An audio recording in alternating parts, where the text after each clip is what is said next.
Adamant মানে হচ্ছে impossible to pursuit, unwilling to change an opinion or decision. অনমনীয় বা অটল। অ্যাডভার্স মানে আনফেভারেবল বা হস্টাইল, প্রতিকূল বা বিরূপ। অ্যাফেক্টেড, আর্টিফিশিয়াল, প্রিটেন্ডেন্ট ইনফ্লুয়েন্স, কৃত্রিম ভানপূর্ণ বা প্রভাব।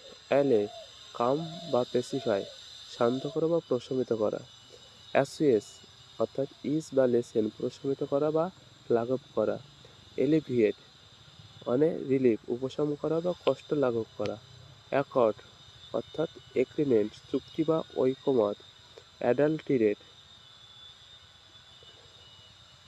মেক ইমপিওর, ভেজাল মেশানো বা অপবিত্র করা। এজিলিটি অর্থাৎ নিম্বলেস, অ্যালাক্রিটি, তৎপরতা বা ক্ষিপ্রতা। অ্যাডমনিশ, অর্ন বা রিপ্রুভ, সতর্ক করা বা তিরস্কার করা।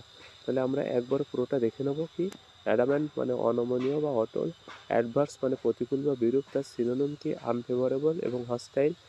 অ্যাফেক্টেড মানে কৃত্রিম ভানপূর্ণ বা প্রভাব, এর সিনোনিম কি আছে artificial, pretend, influence.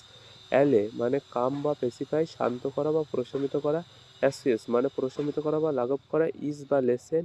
Alleviate relief, উপশম করা বা কষ্ট লাঘব করা। অ্যাকর্ড এগ্রিমেন্ট, চুক্তি বা ঐকমত। অ্যাডাল্টারেট মেক ইমপিওর অর্থাৎ ভেজাল মেশানো, অপবিত্র করা। এজিলিটি তৎপরতা বা ক্ষিপ্রতা, এর সিনোনিম কি নিম্বলনেস, অ্যালাক্রিটি। অ্যাডমনিশ অর্ন বা রিপ্রুভ, সতর্ক করা বা তিরস্কার করা।